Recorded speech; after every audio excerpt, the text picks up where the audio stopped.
You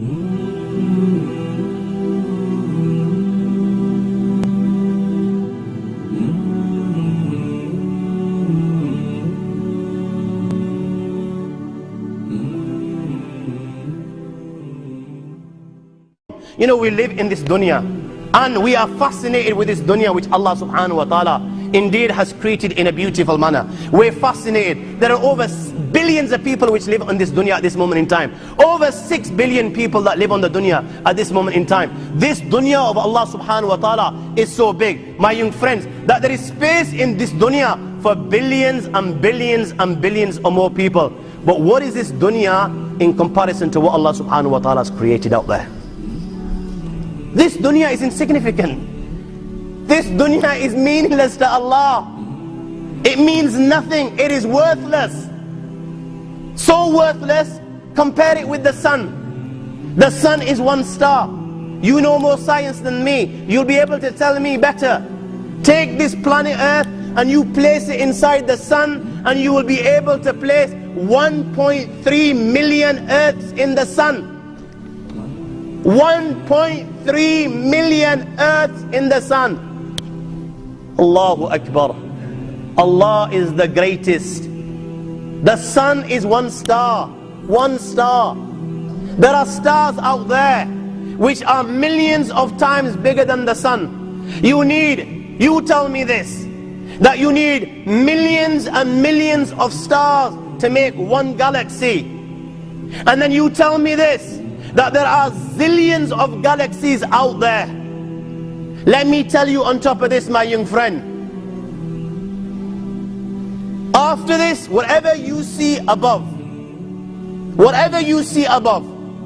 you raise your head and you look above, whatever you see above, the zillions and zillions and zillions of galaxies, let me tell you, this is everything there is within the first heaven.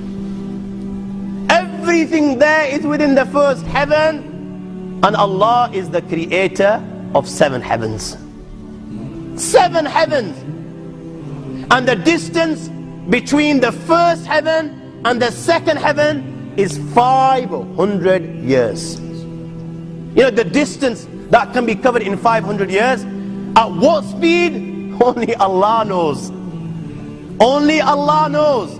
But it will take 500 years to get from the first heaven to the second heaven. 500 years from the second to the third, third to the fourth, fourth to the fifth, fifth to the sixth, sixth to the seventh.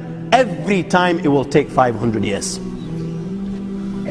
After the 7 heavens, وَسِعَ كُرْسِيُّهُ السَّمَاوَاتِ وَالْأَرْضِ. You all read the Ayatul Kursi. You all know the Ayatul Kursi. After this, you have the Kursi of Allah. You have the chair of Allah subhanahu wa ta'ala. You know, these 7 heavens that we've just talked about, in comparison to the Kursi of Allah, they're non-existent. They're meaningless.